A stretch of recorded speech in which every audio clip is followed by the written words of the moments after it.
Hello friends, നമ്മൾ +1 physics chapter 2 motion in A straight line revision ചെയ്യുകയായിരുന്നു. ഇത് ഈ ചാപ്റ്ററിൻ്റെ ലാസ്റ്റ് റിവിഷൻ വീഡിയോ ആണ്. ഇന്ന് നമ്മൾ ഡിസ്കസ് ചെയ്യാൻ പോകുന്നത് അല്ലെങ്കിൽ റിവൈസ് ചെയ്യാൻ പോകുന്ന രണ്ട് ടോപ്പിക്കുകളാണ്.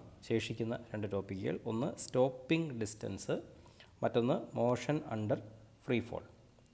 രണ്ടും പരീക്ഷയ്ക്ക് പല വർഷങ്ങളിലും ചോദിച്ചിട്ടുള്ള ടോപ്പിക്കുകളാണ്. അതുകൊണ്ട് ശ്രദ്ധയോടെ റിവിഷൻ ചെയ്യാം. ഫസ്റ്റ് ടോപ്പിക്കിലേക്ക് കടക്കുന്നു. ആദ്യത്തേത് സ്റ്റോപ്പിംഗ് ഡിസ്റ്റൻസ്.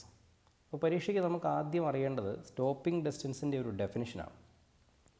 കാരണം അത് പരീക്ഷയ്ക്ക് ചോദിച്ചിട്ടുണ്ട്, എന്താണ് സ്റ്റോപ്പിംഗ് ഡിസ്റ്റൻസ് എന്നതിന് മുൻപ് ചോദിച്ചിട്ടുണ്ട്. അതുകൊണ്ട് നമുക്ക് കൃത്യമായി എഴുതാൻ ഒരു ആൻസർ വേണം, എന്താണ് സ്റ്റോപ്പിംഗ് ഡിസ്റ്റൻസ് എന്നുള്ളത് എഴുതാൻ.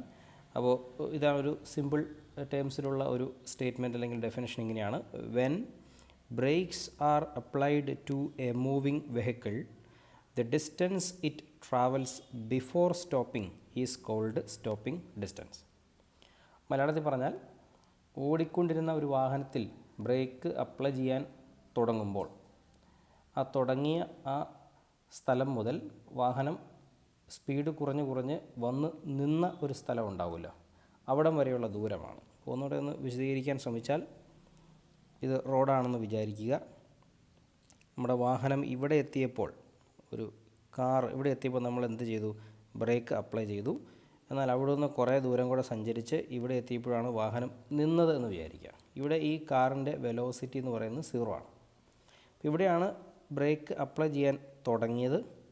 വീണ്ടും ഓടി അല്പദൂരം കൂടെ മുന്നോട്ട് പോയി ഇവിടെ എത്തിയപ്പോഴാണ് വണ്ടി നിന്നത്. അങ്ങനെയാണെങ്കിൽ ബ്രേക്ക് അപ്ലൈ ചെയ്യാൻ തുടങ്ങിയ പോയിൻ്റ് മുതൽ വാഹനം വന്ന് നിന്ന ആ പോയിൻ്റ് വരെയുള്ള ഈ ദൂരത്തെ വിളിക്കുന്ന പേരാണെന്ത്? Stopping distance. അപ്പോൾ എന്താണ് സ്റ്റോപ്പിംഗ് ഡിസ്റ്റൻസ് എന്നുള്ളതിൻ്റെ ഐഡിയ നമുക്ക് കിട്ടി. ഇനി പരീക്ഷയ്ക്ക് വേണ്ടത് സ്റ്റോപ്പിംഗ് ഡിസ്റ്റൻസിൻ്റെ ഒരു ഇക്വേഷനാണ്. അത് നമ്മളോട് ഡിറൈവ് ചെയ്യാനാണ് പറയുക. Derive the equation for stopping distance എന്നായിരിക്കും ചോദിക്കുക. അപ്പോൾ നമുക്ക് ഇക്വേഷൻ ഒന്ന് ഡിറൈവ് ചെയ്യാം. അതിനുവേണ്ടി നമ്മൾ എടുക്കുന്ന കൈനമാറ്റിക് ഇക്വേഷൻ ഇതാണ്. സ്റ്റാർട്ട് ചെയ്യുന്നത് v² = u² + 2as എന്നുള്ള ഇക്വേഷൻ നമുക്ക് അറിയാം. ആ ഇക്വേഷനാണ് തുടങ്ങുക. അപ്പോൾ സ്റ്റോപ്പിംഗ് ഡിസ്റ്റൻസ് എന്നുള്ള കൺസെപ്റ്റ് ഈ ഇക്വേഷനിലേക്ക് അപ്ലൈ ചെയ്യുമ്പോൾ നമുക്കറിയാം, വാഹനം ഓടിക്കൊണ്ടിരിക്കുകയായിരുന്നു, അപ്പോഴാണ് ബ്രേക്ക് ചെയ്തത്. അതിനുശേഷം വാഹനത്തിന് എന്താണ് സംഭവിക്കാൻ പോകുന്നതെന്ന് ചോദിച്ചാൽ, വണ്ടി ഒരിടത്ത് ചെന്ന് നിൽക്കാനാണ് പോകുന്നത്. അപ്പോൾ നിന്ന് കഴിയുമ്പോൾ അവിടെ വരെയുള്ള ദൂരമാണ് സ്റ്റോപ്പിംഗ് ഡിസ്റ്റൻസ് എങ്കിൽ, നിന്ന സമയത്തുള്ള വെലോസിറ്റി ആയിരിക്കും final velocity.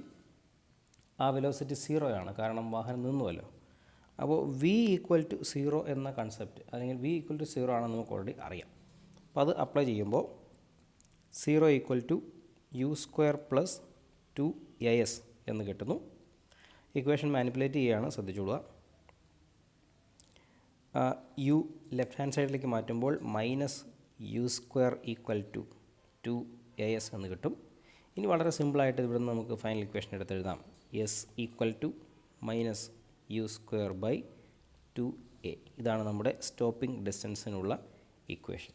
Okay, s = -u² / 2a. ഇതിൽ s സ്റ്റോപ്പിംഗ് ഡിസ്റ്റൻസ് ആണ്, u ഓടിക്കൊണ്ടിരുന്ന വാഹനത്തിൻ്റെ ഇനിഷ്യൽ വെലോസിറ്റിയാണ്. ഇനിഷ്യൽ എന്ന് പറഞ്ഞാൽ വാഹനമോട്ടം തുടങ്ങിയ സമയത്തെ വെലോസിറ്റി എന്നല്ല ഉദ്ദേശിച്ചത്. നമ്മൾ എവിടെ നിന്നാണോ ബ്രേക്ക് അപ്ലൈ ചെയ്യാൻ തുടങ്ങിയത് ആ പോയിൻറ്റിൽ എന്തായിരുന്നോ വെലോസിറ്റി, അതിനെയാണ് ഇവിടെ ഇനിഷ്യൽ വെലോസിറ്റി എന്നെടുക്കേണ്ടത്. എ എന്ന് പറയുന്നത് ഈ വാഹനത്തിനുണ്ടായ ആക്സലറേഷനാണ്. അപ്പോൾ ആക്സലറേഷൻ എന്ന് പറയുമ്പോൾ നമുക്കറിയാം, ബ്രേക്ക് ചെയ്യുമ്പോൾ വണ്ടിയുടെ വേഗത കൂടുകയല്ല കുറയുകയാണ്, അല്ലെങ്കിൽ വെലോസിറ്റി കൂടുകയല്ല കുറയുകയാണ്. അപ്പോൾ ഇവിടെ ഉണ്ടാകുന്ന ഒരു നെഗറ്റീവ് ആക്സലറേഷനാണ്. അല്ലെങ്കിൽ നിങ്ങൾക്ക് ഓർക്കാം, ഇവിടെയുള്ള ഈ ആക്സലറേഷൻ എന്ന് പറയുന്നത് ഒരു റിട്ടാർഡേഷനാണ്. വാഹനത്തിന് സംഭവിച്ച റിട്ടാർഡേഷനെയാണ് ആ എ അവിടെ സൂചിപ്പിക്കുന്നത്. പല തരത്തിലും ചോദ്യങ്ങൾ ചോദിക്കാറുണ്ട്. ചിലപ്പോൾ മറ്റെല്ലാ ക്വാണ്ടിറ്റികളും തന്നതിന് ശേഷം റിട്ടാർഡേഷൻ എത്രയാണെന്ന് കണ്ടുപിടിക്കാനൊക്കെ ചോദ്യങ്ങൾ വരാറുണ്ട്. എല്ലാത്തിനും നമുക്ക് ഈ ഒരു ഇക്വേഷൻ തന്നെ യൂസ് ചെയ്യാവുന്നതാണ്. അപ്പോൾ സ്റ്റോപ്പിംഗ് ഡിസ്റ്റൻസിൻ്റെ കോൺസെപ്റ്റ് നമ്മൾ റിവൈസ് ചെയ്ത് കഴിഞ്ഞു. അടുത്ത ടോപ്പിക്ക്, നമ്മൾ ഇന്നത്തെ വീഡിയോ ക്ലാസ്സിലെ അടുത്ത ടോപ്പിക്കിലേക്ക് പോകുന്നു. That is motion under free fall. Free fall എന്ന് പറയുന്ന പ്രത്യേകതരം ചലനത്തെ പറ്റിയുള്ള പഠനമാണ്. ഇവിടെ നമുക്ക് ആദ്യം വേണ്ടത് ഒരു സ്റ്റേറ്റ്മെൻറ്റാണ്. നമുക്കൊരു സ്റ്റേറ്റ്മെൻറ്റ് ഇങ്ങനെ പഠിക്കാം: motion of an object only under the influence of gravitational force is called free fall. അതായത് ഗ്രാവിറ്റേഷണൽ ഫോഴ്സിൻ്റെ മാത്രം ഇൻഫ്ലുവൻസിൽ ഒരു വസ്തു സഞ്ചരിച്ചുകൊണ്ടിരിക്കുകയാണെങ്കിൽ ആ സഞ്ചാരത്തെ വിളിക്കുന്ന പേരാണെന്ത്? ഫ്രീ ഫോൾ എന്ന് പറയുന്നത്. Free fall. അപ്പോൾ അങ്ങനെ ഒരു വസ്തു സഞ്ചരിക്കുന്നുണ്ടെങ്കിൽ ഉറപ്പായിട്ടും ആ വസ്തു താഴേക്ക് വീണുകൊണ്ടിരിക്കുകയായിരിക്കും എന്നുള്ളതാണ് എൻ്റെ വസ്തുത. ഗ്രാവിറ്റേഷണൽ ഫോഴ്സിൻ്റെ മാത്രം ഇൻഫ്ലുവൻസിൽ ഒരു വസ്തുവിനെ സഞ്ചരിക്കണമെങ്കിൽ ഒരു വഴിയേ ഉള്ളൂ, താഴേക്ക് വീഴണം. അതുകൊണ്ടാണ് നമ്മളതിനെ ഫ്രീ ഫോൾ എന്ന് വിളിക്കുന്നത്. അത് നമുക്കറിയാവുന്ന കാര്യമാണ്. ഇനി ഫ്രീ ഫോളുമായി ബന്ധപ്പെട്ട് രണ്ട് പ്രധാനപ്പെട്ട പോയിൻറ്റുകൾ നമ്മൾ ഓർക്കേണ്ടതുണ്ട്. ഒന്നിതാണ്, free fall is a uniformly accelerated motion. Free fall എന്ന് പറയുന്നത് ഒരു യൂണിഫോംലി ആക്സിലറേറ്റഡ് മോഷൻ ഉദാഹരണമാണ്. അപ്പോൾ പരീക്ഷയ്ക്ക് യൂണിഫോംലി ആക്സിലറേറ്റഡ് മോഷൻ ഉദാഹരണം എഴുതാൻ ചോദിച്ചാൽ അവിടെ നമുക്ക് എന്തെഴുതാം? ഫ്രീ ഫോൾ എന്ന് എഴുതാം. Then acceleration during free fall is -g. Free ഫോളിലിരിക്കുന്ന ഒരു വസ്തുവിൻ്റെ ആക്സിലറേഷൻ എത്രയാണെന്ന് ചോദിച്ചാൽ എത്രയാണെന്ന് പറയാം? -g ആണെന്ന് പറയാം. വാല്യൂ കൊടുത്താൽ -9.8 m/s² എന്ന് പറയാം. ഓക്കെ. ഫ്രീ ഫോളിലിരിക്കുന്ന വസ്തുവിൻ്റെ പൊസിഷൻ എവിടെയാണെങ്കിലും അതിൻ്റെ ആക്സിലറേഷൻ എപ്പോഴും എന്ത് തന്നെയാണ്? -g തന്നെയാണ്. ആ ആക്സിലറേഷൻ്റെ ഡയറക്ഷൻ എങ്ങോട്ടാണ്? In the downward direction. കാരണം ഫോൾ ആണല്ലോ, താഴേക്ക് വീഴുകയാണല്ലോ. അപ്പോൾ അതുകൊണ്ട് അതിൻ്റെ ഡയറക്ഷൻ, ആക്സിലറേഷൻ്റെ ഡയറക്ഷൻ എപ്പോഴും താഴേക്കായിരിക്കും. ഒരു കാര്യം കൂടെ പറയാൻ നമുക്കൊന്ന് ഓർമ്മയിലേക്ക് കൊണ്ടുവരാം. ഫ്രീ ഫോൾ എന്ന് പറയുമ്പോൾ നമ്മൾ എന്തെങ്കിലും ഒരു വസ്തുവിനെ താഴേക്ക് ഡ്രോപ്പ് ചെയ്യുന്ന കേസാണ്. അല്ലാതെ ഒരു കെട്ടിടത്തിൻ്റെ മുകളിൽ നിന്ന് ഒരു കല്ലോ എന്തെങ്കിലും ഒരു വസ്തു എടുത്തിട്ട് താഴേക്ക് എറിയുന്നത് ഫ്രീ ഫോൾ അല്ല. താഴേക്ക് എറിയല്ല വേണ്ടത്, നമ്മളതിനെ താഴേക്ക് ഡ്രോപ്പ് ചെയ്യുക, കൈവിട്ട് കളയുക. അങ്ങനെയാണെങ്കിൽ അത് ഗ്രാവിറ്റേഷണൽ ഫോഴ്സിൻ്റെ മാത്രം ഇൻഫ്ലുവൻസിൽ താഴേക്ക് വീഴും. അത് മാത്രമാണ് എന്തായിട്ട് വർത്തിക്കുക? ഫ്രീ ഫോൾ എന്ന് പറയാൻ പറ്റുന്ന സാഹചര്യം. ക്ലിയർ? ഓക്കെ. ഇനി നമുക്ക് ഇവിടെ പഠിക്കേണ്ടത് ഫ്രീ ഫോളിൻ്റെ സമയത്തുണ്ടാകുന്ന ആക്സിലറേഷൻ, വെലോസിറ്റി, അതുപോലെ പൊസിഷൻ എന്നിവ അല്ലെങ്കിൽ ഡിസ്റ്റൻസ് എന്നിവയെപ്പറ്റി വിശദീകരിക്കുന്ന 3 ഗ്രാഫുകളാണ്. ഇത് വളരെ ഇമ്പോർട്ടൻ്റ് ആണ്, പരീക്ഷയ്ക്ക് പലതവണ ചോദിച്ചിട്ടുണ്ട്. നമുക്ക് ഓരോന്നോരോന്നായിട്ട് റിവൈസ് ചെയ്യാം. First one, variation of acceleration with time during free fall.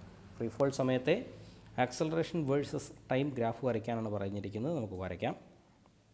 നമുക്കറിയാം ഫ്രീ ഫോൾ എന്ന് പറയുമ്പോൾ ഒബ്ജക്റ്റ് താഴേക്കാണ്, ആക്സിലറേഷൻ എന്ന് പറയുന്നത് -g ആയതുകൊണ്ട് ഈ ഗ്രാഫ് 4th ക്വാഡ്രൻറ്റിലാണ് വരിക. എക്സ് ആക്സിസിൽ പതുപോലെ നമുക്ക് ടൈമാണ് വരിക. അതുപോലെ this is y axis.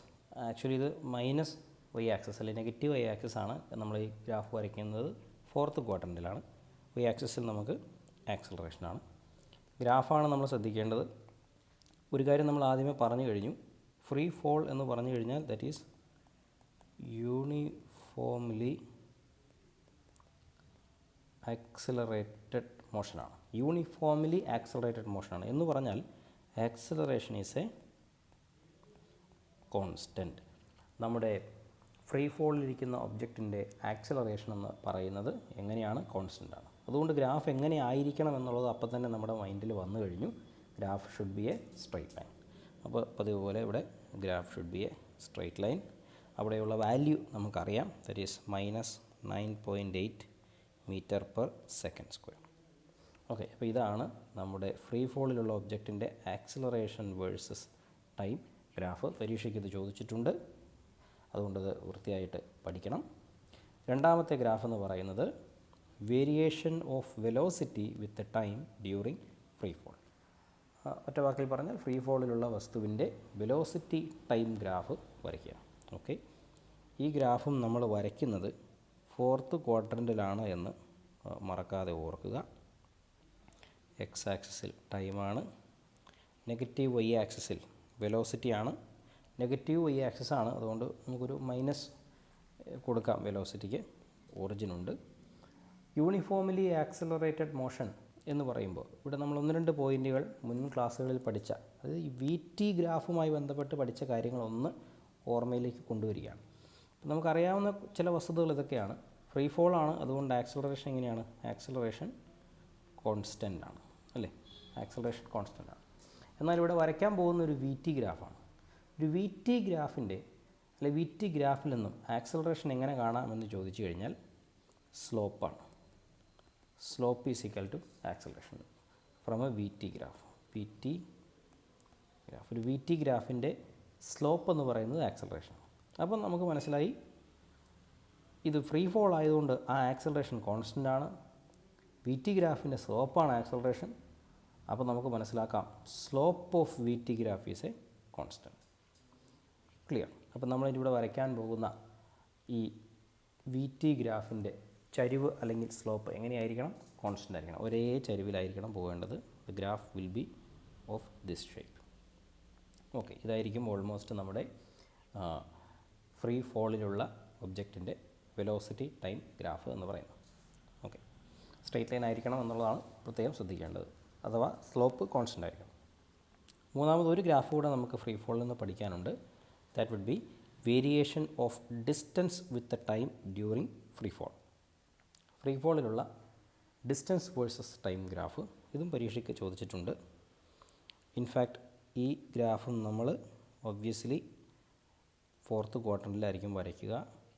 X ആക്സിസിൽ ടൈമാണ്, ദിസ് ഇസ് ടൈം. വൈ ആക്സിസിലുള്ളത് ഡിസ്റ്റൻസാണ്, മൈനസ് എക്സ് ഒറിജിൻ ഉണ്ട്. ഗ്രാഫിൻ്റെ ഷേപ്പ് ഭംഗിയായി മനസ്സിലാക്കി വയ്ക്കുക. This is the graph. Okay, this is the X T graph അല്ലെങ്കിൽ distance versus time graph of a freely falling body. അപ്പോൾ ഈ 3 ഗ്രാഫുകളും കൂടെ പഠിച്ചുകൊണ്ട് നമ്മൾ ഇന്നത്തെ റിവിഷൻ അവസാനിപ്പിക്കുകയാണ്.